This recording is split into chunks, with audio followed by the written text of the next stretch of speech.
Heightened fears in Europe tonight. A nuclear power plant in Ukraine critically damaged after Russian forces mount an attack. Managing a refugee crisis as Ukrainian people flee their war-torn country. Many people have asked, how can we help?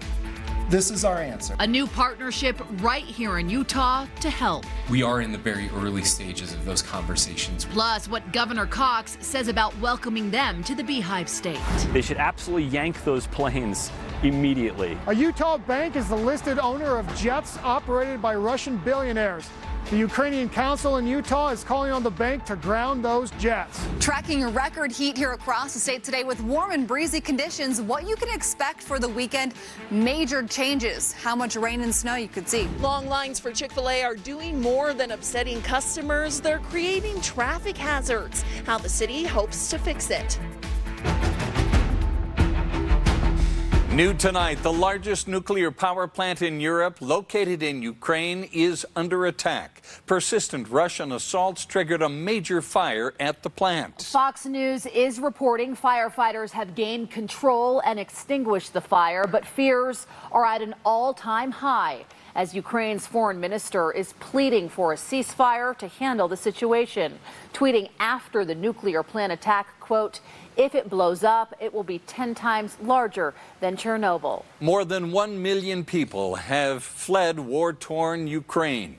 Russia's foreign minister has threatened a third world war involving NATO and Russia would be nuclear. U.S. leaders are responding tonight. Putin today is the most dangerous man in the world, perhaps most dangerous man in the history of the world, because he has this blind ambition to reunite the greater Russia. At the same time, he's sitting on one of the world's great nuclear arsenals. President Putin says the attack on Ukraine is, quote, going according to plan. Ukrainian President Volodymyr Zelensky continues to communicate with President Joe Biden. He did so once again tonight as negotiations between Russia and Ukraine continue to fail. Where and when there is need, Utah is once again stepping up to help others, this time in Ukraine, with a new program announced today. Fox 13 News reporter Spencer Joseph is live at the airport tonight and answers a question that a lot of us have been asking. What can we do? Spencer. Yeah, absolutely. And tonight, there's actually multiple new options of what Utahns can do to help Ukraine. Now, the first of those is there's a fund set up to donate money that will actually be matched up to $2 million and already has been matched up to $2 million. The second is donations of specific things that will then be loaded onto a flight here later this month and flown directly to Europe to help. And this is our time to show up. My first reaction was, yes, we can help. Starting March 4th and running through the 14th, the state of Utah, along with a lot of benefactors, are launching a massive campaign to help Ukraine. Many people have asked, how can we help? This is our answer. Each dollar donated will be matched up to $2 million. Every dollar will help. Aside from money, they're asking for diapers, feminine hygiene products, children and adults' new shoes, socks, coats, waterproof jackets, warm hats, gloves, mittens, base layers, long underwear, emergency thermal blankets, and hand and foot warmers. Items can be donated at Megaplex Theaters, Smith's Ballpark, Daybreak Community, and Vivint Arena. All the items will then be flown on an Intermountain Life Flight plane to Europe. In times like this, we're all searching for what we can do to help heal. This campaign matters most to Ukrainian immigrants in Utah. Dear Utahns, the big trouble came to my motherland, Ukraine.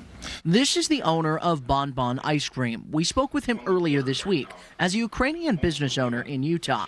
There are hundreds of thousands of refugees on the border right now, mostly women and children. What is that like personally, to see the amount of support and to really stand together?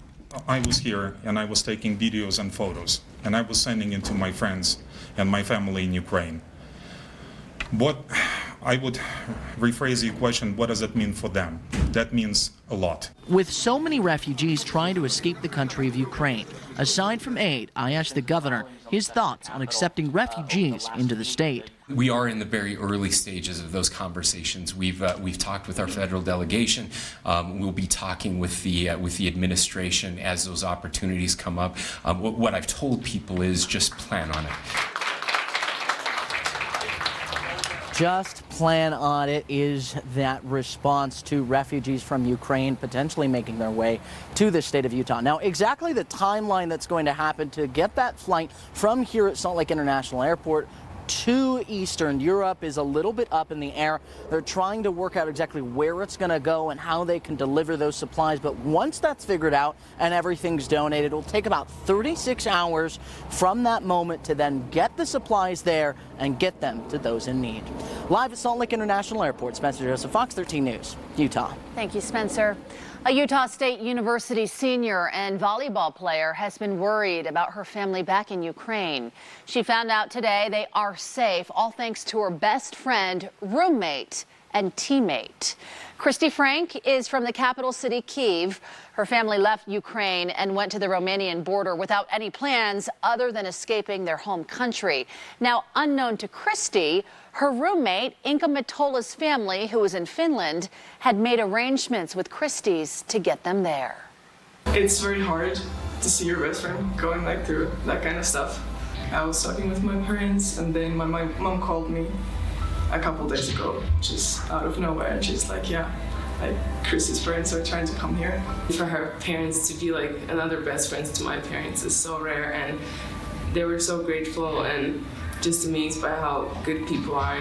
What a connection. The Frank family arrived in Finland today. As companies around the world cut ties with Russia, Fox 13 News has learned a Utah bank is listed as owning jets belonging to 2 Russian billionaires. Fox 13 News investigative reporter Nate Carlisle has been reviewing records and spoke with the bank. They should absolutely yank those planes immediately. Jonathan Friedman is the honorary consul for Ukraine in Utah. If these individuals have not been sanctioned yet, the Bank of Utah and any other organization here in the States and abroad should sever ties immediately. And so I understand that organizations here domestically will feel pain. I think that in the long run, it's the right thing to do. According to this Twitter account tracking the jets of the Russian elites, planes registered to the Bank of Utah are operated by these 2 men, Leonard Blavatnik and Leonid Michelson. Neither have been sanctioned by the U.S. Biographies of Blavatnik say he was actually born in Ukraine when it was part of the Soviet Union and is now a U.S. citizen. While he's operated a variety of legitimate businesses and given millions to charity, he's also been accused of corruption with Russian entities. That Twitter account says Blavatnik is flying around on a Gulfstream jet registered to the Bank of Utah. Michelson is a major shareholder of a Russian gas company that Kremlin observers say has been favored by Vladimir Putin. Michelson's ties to a Gulfstream jet registered to the Bank of Utah were first reported in a 2017 New York Times article. Bank of Utah is still listed as the owner, but Thursday the bank issued a statement saying the trust in the Times article was dissolved years ago.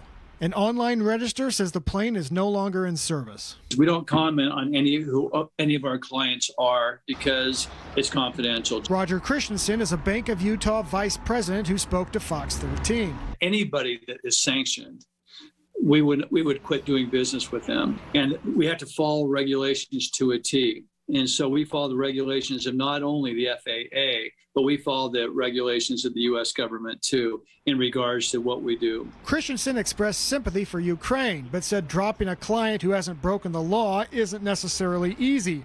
There can be contractual obligations and anti-discrimination laws in banking to consider. Make sure before we qualify anybody as an oligarch or something of that nature, that we ourselves do our due diligence so we're not discriminating against people that maybe should not be discriminated against. Not all the Bank of Utah airplanes allow themselves to be tracked on the internet, but the jet said to be operated by Blavatnik was recorded landing Wednesday in Costa Rica and taking off from there about 24 hours later. In downtown Salt Lake City, Nate Carlisle, Fox 13 News, Utah. Fox 13 News will continue to cover the latest developments in Ukraine. We'll share updates on air and online at fox13now.com.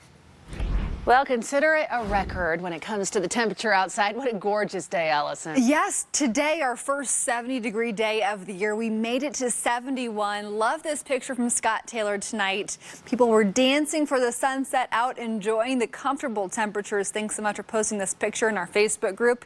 Utah's Weather Authority, if you haven't joined yet, we would love to have you. We had a record here in Salt Lake. Not only did we tie today's record of 71 set back in 1921, it also ties the earliest 70-degree day that we've ever had here in Salt Lake City. So we are in record territory today, and it's still pretty mild outside right now. 54 in Salt Lake, 55 for Provo right now, 50 for Ogden, 35 in Logan. That's also where we have our worst air quality. And down in St. George, 60 degrees right now. Additional clouds moving in will keep us mild overnight, and we're going to have some chances for some rain early tomorrow morning, so you could have a slick commute. Right now, wind is mainly 5 to 10 miles per hour. Overnight temps will be in the mid-40s. Chance for some early rain and big changes for the weekend if you'll see rain or snow and wind coming up.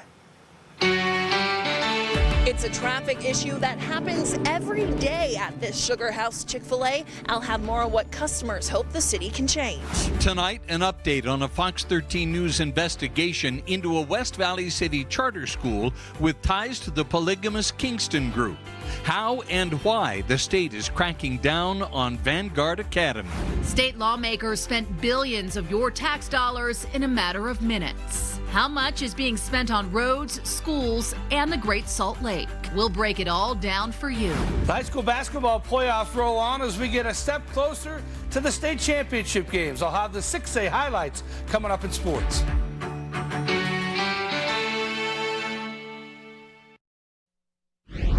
The 14-year-old boy accused of shooting 3 classmates near Hunter High School, killing 2 of them, was back in court today.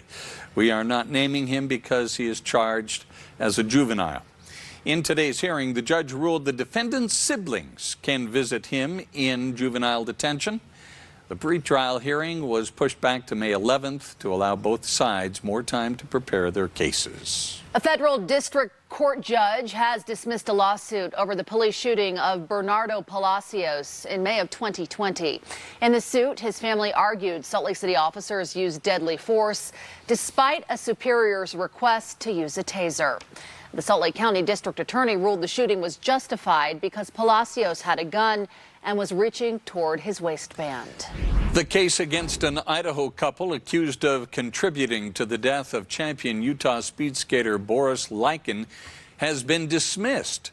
Marina Billings and her husband Robert were facing charges of financial exploitation and aggravated abuse in relation to Lyken's death. He died last July from a form of mad cow disease. Investigators believe the Billings were trying to get him to sign a will naming Marina as the beneficiary. The charges have been dismissed against the couple so the state can investigate the situation further. It's a traffic problem that has been an issue for years now, and leaders in Sugar House can't wait for change. We're talking about long lines of customers eager for Chick-fil-A. They block traffic going into the drive-thru every day, creating a lot of close calls for other drivers and pedestrians. Fox 13 News reporter Emily Tenser reports on the restaurant's plans to fix the situation. Emily. Bob Kelly, the chair of the Sugar House Community Council, says the traffic here at this Chick-fil-A is one of the most talked about issues in the neighborhood. He says the restaurant approached the city wanting to fix the problem, and change could be coming pretty soon. At the Chick-fil-A and Sugar House, the long lines speak for itself. People want their chicken. Anybody that sits in that restaurant around noontime and watches it induces some serious anxiety. I've probably seen like 20 cars down that way and then stacked up along here as well. The line of cars is bigger than a customer complaint. It's a traffic hazard that blocks the eastbound lane on 21st South every day at mealtime, minus Sundays, of course. It doesn't just affect like people that want to come here, but it's like everyone in the Sugar House area. Customers crane their necks to look around the traffic so they can exit the parking lot safely. That's terrible too. It's hard to kind of navigate through everyone going around. When I can avoid it, I do. So I'll just go in and order my stuff and leave. The franchise owners presented plans to the Sugar House Community Council Wednesday night on how it hopes to restructure the drive-thru and fix the problem. And they're going to move the entrance to the east side of the parking lot between the Redmond building and Chick-fil-A's parking lot. And then they'll kind of rope. So they think they'll bring in about 8 to 10 more cars into the parking lot. Landon Clark, chair of the council, says the current entrance would switch to exit only. Customers are excited to hear there'll be an easier, safer way to eat more chicken. Oh, really happy about it. It makes it safer for me sitting in line and also for when I'm going to the mountain like today and I might not want to stop by and get some Chick-fil-A. For those of you who have never been to this location, the reason the traffic gets congested so easily is the restaurant is completely surrounded. It's surrounded by shops, the hotel, the Redmond building, and 21st South. It's also a one-lane drive-through. Now, Clark says the brand new drive-through should be completed in about a month or so. Reporting live in Sugar House, Emily Tenser, Fox 13 News, Utah. Well, it's a great night to be outside. It was a great day to be outside as well. Love this picture from Connie, posted in our new Facebook group, Utah's Weather Authority. I wanted to get out of the way because I do want to point out a couple of things. A, it's just gorgeous. We had mostly sunny sky. And then just all the people out on the trail. If you were able to get outside today, I hope you enjoyed it. We're going to have bigger changes for the weekend. So noticeably cooler tomorrow and then continuing to cool down into the weekend. Salt Lake City right now, 54 degrees, so it's still pretty mild out there, all things considering. Our wind is out of the southeast right now, about 5 to 10 miles per hour. Camera in Fairview today showing you cloudy sky, and then we look at our satellite and radar here across the state. We do have the clouds streaming in with the wind out of the southwest today. That's what really allowed us to warm up, and we're going to continue with some breezy conditions throughout the day tomorrow. So right now our wind here across the state, mainly 5 to 15 miles per hour, but it's the temperatures that you're really going to notice cooling down and the chances for rain and snow. So this weekend, widespread rain and snow across the region, not just us here in Utah, but all of our surrounding states. It's going to get a lot colder. Winter is going to make a comeback. And then our best chance for snow to make it down to the valley floor would be late Saturday into Sunday. Winter driving conditions are likely in the mountains and possible here in the valleys. For tonight and tomorrow morning, 46 degrees, mostly cloudy, chance for some rain early in the day tomorrow. Looking at 6 o'clock in the morning, we'll have those temps right around 40 to 45 for Ogden, Salt Lake, Eagle Mountain, Tooele, and Provo. Low 30s for Evanston, Park City, and Logan. For St. George, temperatures tomorrow morning right around 50. Tomorrow afternoon here in Salt Lake, 56 degrees for a high. So today we made it to 71. It was our first 70-degree day of the year. And then tomorrow is going to be 15 degrees cooler, areas of rain and breezy conditions. By tomorrow, 4 o'clock, we're looking at 50 to 55 degrees here along the Wasatch Front, so much cooler than it was today. And we'll see chances for rain throughout the day. The system's coming in from our west. By Saturday, this area of low pressure is right over the Nevada and Utah coast, continues off to the east. Right by Sunday, located right near northeast Utah and southwest Wyoming. We see that chance for some lingering showers into Monday, but that's when we're going to clear out. And then by the middle to end of next week, we're going to have another system dropping in from the north, and we could see additional clouds out of this and some more chances for rain and snow. St. George close to 60 tomorrow, close to 50 on Saturday. By Sunday, 53 degrees for a high. And then you're going to be warming back up briefly by next Wednesday at 63. But besides that, you're in the 50s next week. Here in Salt Lake, mid-50s tomorrow. Saturday, close to 50. We're going to see breezy conditions and rain likely on Saturday. By Saturday night, that transitions to mixture of some rain and snow, and then snow. By Sunday, a high of only 36. Big changes, more chances for rain and snow middle of next week. Let's get into some specifics and snow totals coming up in your Super 7-day forecast. All right, Allison, thanks. If it seems you're experiencing higher prices everywhere you go, you are not alone. Why, one study says Utah is being hit harder than other states by inflation. My constituents are exhausted. They have said enough. And emotions running high at the state capitol over the hot-button issues of homelessness and housing. What lawmakers have agreed upon as we near the end of the legislative session. A new report shows Utah and the Mountain West are being hit hardest by inflation. The study by the Congressional Joint Economic Committee estimates that Utah and the Mountain West are seeing 9% inflation compared to the national average of 7.5%. It also shows Utah families are spending $511 more per month than they did at this time last year. That's one of the challenging and frustrating things about inflation is that it tends to hit those who have least the hardest. Dean says inflation in Utah can really be seen in the housing market. He says home prices are up 30%, while rent is in the neighborhood of 10 to 15% higher year over year. Preparing for worst case scenarios. Today, the Salt Lake Veterans Administration Hospital, they train to help coordinate and facilitate a potential mass casualty event. While taking care of U.S. military veterans is job number one for VA hospitals, they also train to step in during civilian tragedies.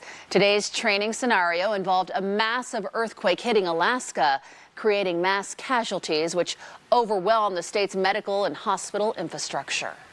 A lot of people don't see the VA as playing with our communities and emergency management because they don't realize that's one of our 4 missions. And you're right, and this is another way to educate them that the VA, yes, we do take care of veterans, but we are available to take care of civilians and our community partners when we need to.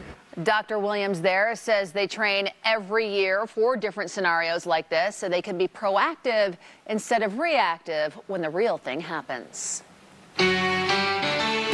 Fox 13 News first investigated a Utah charter school with ties to an infamous polygamous group, and now changes are coming.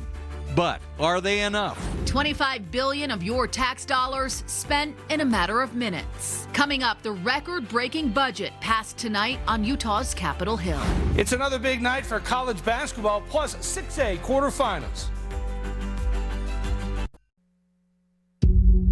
You've been dishonest in our previous interviews with Fox 13. The board has asked for more transparency. Is there anything you'd like to say? It's a well-known fact that Suzanne is married to Hiram Kingston, which is the leader's brother. For nearly a year and a half, this public charter school in West Valley City has been responding to concerns about its ties to the polygamous Kingston group. The questions started with a Fox 13 News investigation in December of 2020. Now, Vanguard Academy is still struggling to meet the requirements of the state charter school board. Today, Fox 13 News investigative reporter Adam Herbetz found out what the school plans to do to avoid further discipline. Are you familiar with the Latter-day Church of Christ? The Latter-day Church of Christ? Oh, I've heard of them, yeah. But you're not familiar with it? No. Well, this, like I say, this is a public charter school. Fox 13 conducted this interview with Vanguard principal Suzanne Owen nearly 15 months ago in West Valley City. There's no religious tie. This is a public charter school. Now the school is still facing questions about its teachers and students who nearly all belong to the same polygamous family. I mean, it really doesn't take much of an investigation. Everybody looks the same. Everybody's got the same last name. The state charter school board says the school must remain open to everyone, but they are especially concerned with the school's spending of hundreds of thousands of taxpayer dollars. Businesses affiliated with the Kingston Group, also known as the Davis County Cooperative Society, or the Order. The Southern Poverty Law Center has labeled the Kingston family as a hate group. Whether they're affiliated with any kind of other religion isn't part of the process. We've been dancing around the issue, so we're talking about a cooperative, a Davis County Cooperative Society. We don't have evidence of fraud, we don't have evidence that you misspent things, but we cannot assure that things are being done appropriately because of the nature of it. Since June, Vanguard Academy has been working with the state charter school board in an effort to be taken off warning status.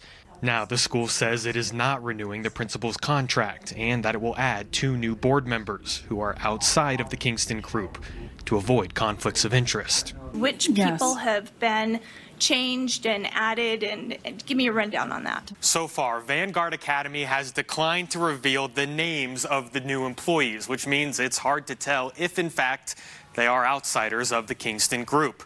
Even if they are, some say that is not enough because if the current board members recuse themselves from votes involving taxpayer money, the other two do not make up a quorum.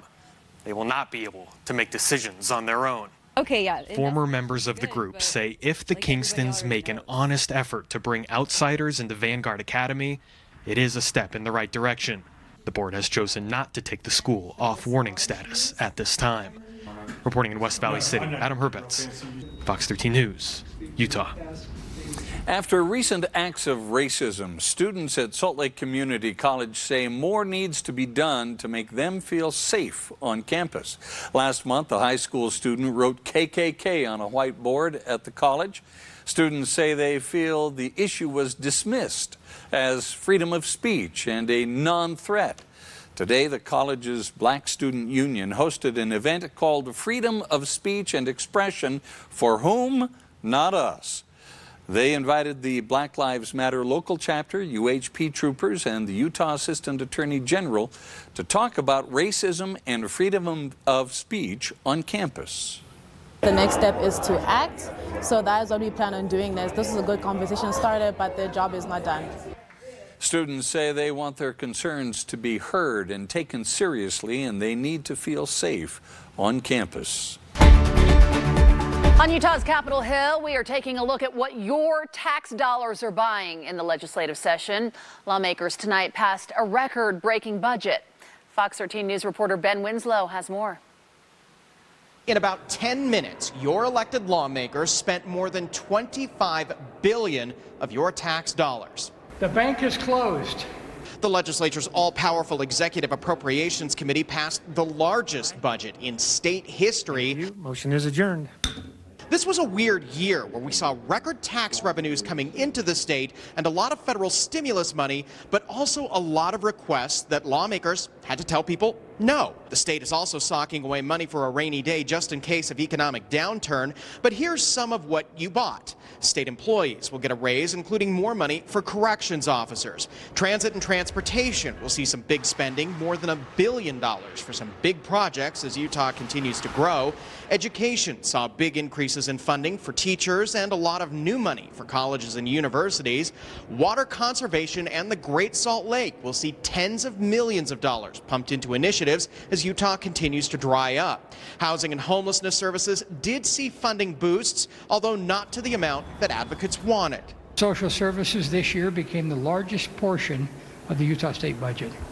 That's the first time in history. It's always been education to this point. Social services surpassed education.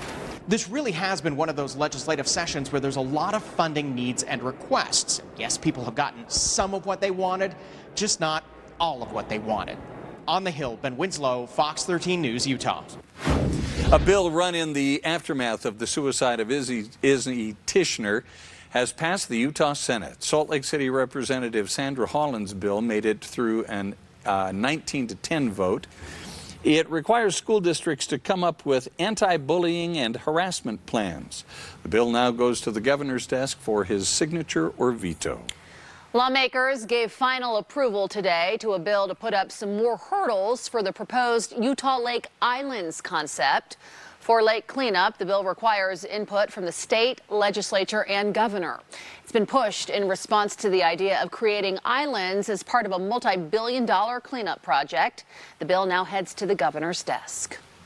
Community members and groups concerned for animal welfare, they rallied at the Utah State Capitol today, opposing House Bill 476. That measure, sponsored by Representative Joel Ferry, would keep municipalities or counties from adopting or enforcing ordinances that do not allow the operation of animal enterprises. The Humane Society of Utah and the Animal Control Officers Association opposed the bill, saying control needs to stay at the local level. We're 47th in the nation when it comes to laws on the books to address those concerns. We don't have sufficient laws at a state level to address the concerns of our communities. So we need local control.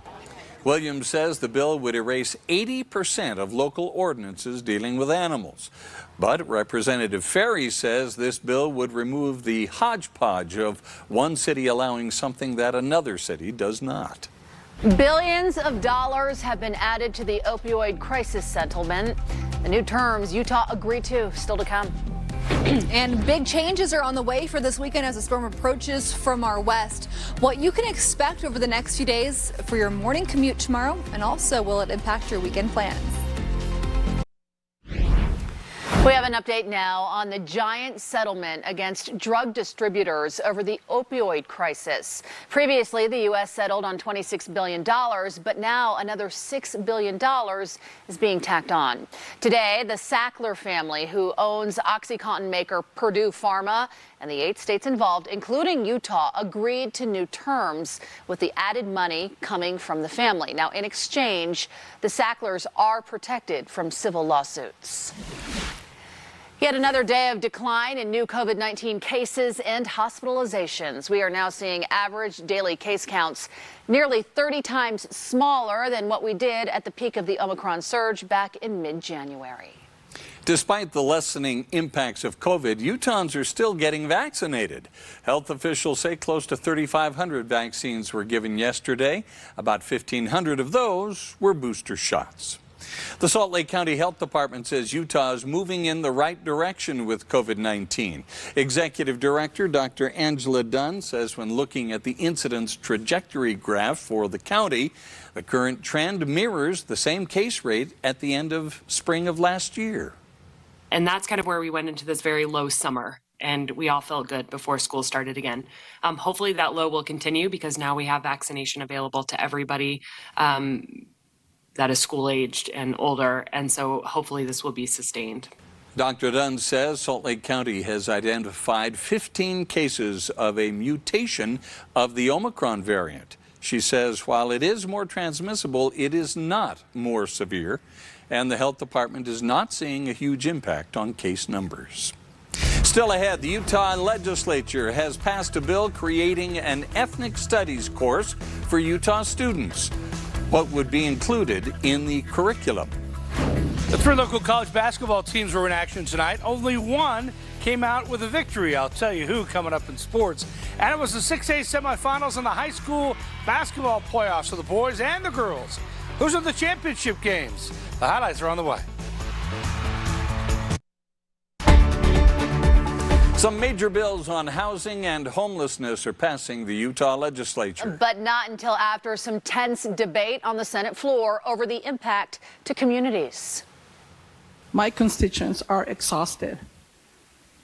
They have said enough. Legislation like this forces Salt Lake City to absorb everything.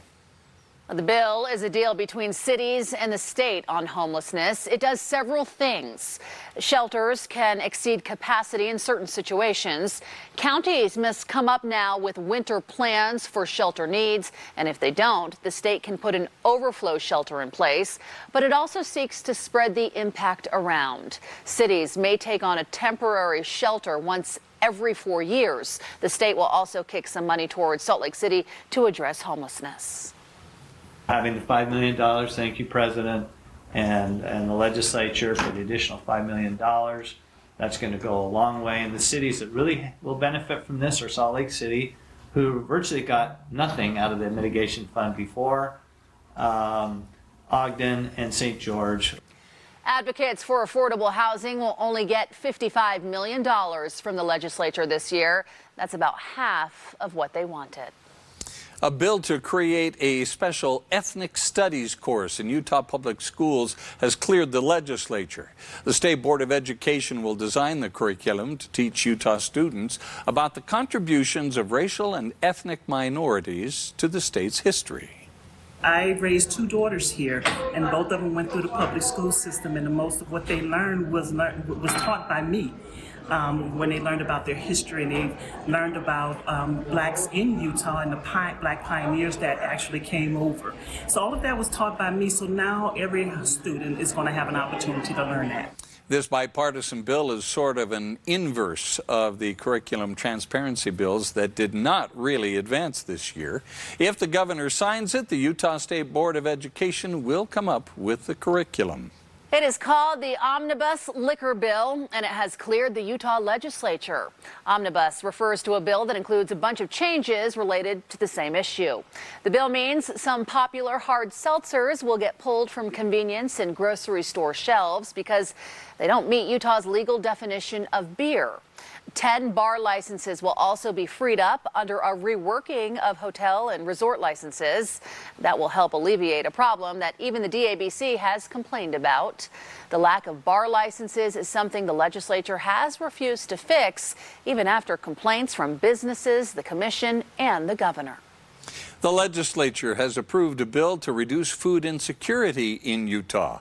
Senate Minority Whip Luz Escamilla's bill sets up an office at Utah State University to address the problem of people not getting adequate access to food. It's something that has become a bigger issue during the pandemic. Well, it was such a nice day here across the state. We're going to have our first storm tonight moving through, our first wave at least, in the series of storms. Cooler temperatures tomorrow. We're going to end up with some chances for rain during the morning drive, so you could have some slick roads. But I asked you on our Facebook group how you enjoyed today's weather, and Melissa sent this picture in. So thank you so much. Looks like a really nice day. The blue sky, the comfortable temperatures. By tomorrow morning, we're going to be about 40 to 45 here along the Wasatch Front, and we're going to start seeing some chances for rain and snow to move in. Snow levels about 6,500 feet initially, and then we're going to see those dropping Saturday night. So by Friday at 3 o'clock, we're going to potentially even have some rumbles of thunder, but as you can see here, it's going to be scattered precipitation here across the state. So I would just leave the house tomorrow morning with that rain jacket just in case, and maybe leave your favorite shoes at home. Something that could maybe step in some puddles would be a good idea for the next few days. Then you're going to need some even warmer jackets for Saturday and Sunday, depending on where you are. St. George, 49 degrees on Saturday. By Sunday, 53. You'll keep it close to 50 to 55 Sunday, Monday, and then upper 50s by next Tuesday, and next Wednesday in St. George back into the 60s briefly before another cool down. Here along the Wasatch Front in your Super 7-day forecast, tomorrow 56. Saturday, 49 degrees for a high here in Salt Lake City, so we're going to be cooling down. And as we look at Futurecast Saturday through Sunday, we're going to have unsettled weather across the region, and by Sunday at 11 p.m., we're still going to have some areas of snow here across the state. So here's what you can expect totals-wise. What we're going to be doing is cooling down even more by Sunday, 36 degrees for a high. Mountains, 14 to 20 inches of snow. Valleys, 1 to 5. Winter driving conditions in the mountains. We will likely have different restrictions in the canyons. Keep that in mind. By Monday, 38 degrees in Salt Lake City, a cool start to next week, and our chance of precipitation is going to be briefly having a break, and then by Tuesday night and Wednesday next week, we're going to have some more chances for some more precipitation to return. So by next Tuesday, 43 degrees for a high in Salt Lake City, and we're going to have mostly cloudy sky by the middle of next week, but by next Sunday, still mostly sunny. So the top headlines: rain and snow this weekend, widespread. We're going to have a cold start next week, and then we're going to have some more rain and snow by midweek next week. So by next Wednesday, 41 degrees for a high in Salt Lake City, some more chances for rain and snow, and then by next Thursday, another cool down back into the 30s. Well, the high school basketball playoffs roll on with the 6A semifinals. American Fork and Pleasant Grove are playing right now in the Hutzman Center for a spot in the championship game on the boys' side. Westlake and Corner Canyon played in the first 6A boys semifinal. Huge game for Jaden Farrow. Pump fake, then goes baseline for the Chargers. He had a big game. Dylan Jones off the glass here for the Thunder. He had 11 points. But then Farrow started firing a lot. Top of the three key is good. Then another one from just about the same spot. He finished with 26 points, 5 boards, 3 assists, 2 steals, and 4 blocks. Brody Kozlowski connected on a couple of long balls as well. This one fading away to beat the halftime horn. Corner Canyon wins at 68-60 to advance. The Westlake girls also made the semifinals, facing Fremont. Thunder with the steal here, and it's Kaylee Hendrick taking it all the way. Westlake led it by 5 after one quarter.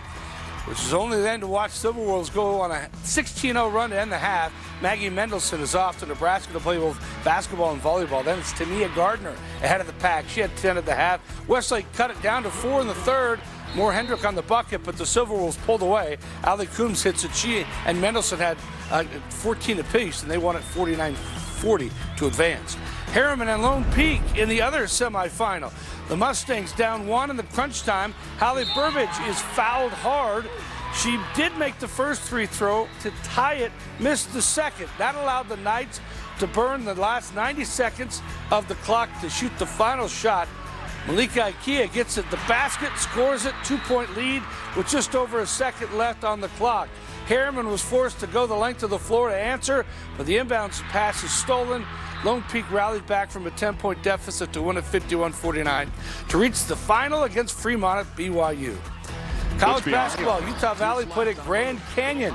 Sean Miller goes high for the jam. That had the Antelopes excited. Fardaws Amick led the Wolverines with 19 points, 19 rebounds. The Grand Canyon beat Utah Valley 68-57. Dixie State took on Abilene Christian. Hunter Schofield scores, become the third Trailblazer to score 1,200 career points. But the game belonged to the Wildcats. Aaron Simeons with the jam. Abilene Christian beat Dixie State 80-64.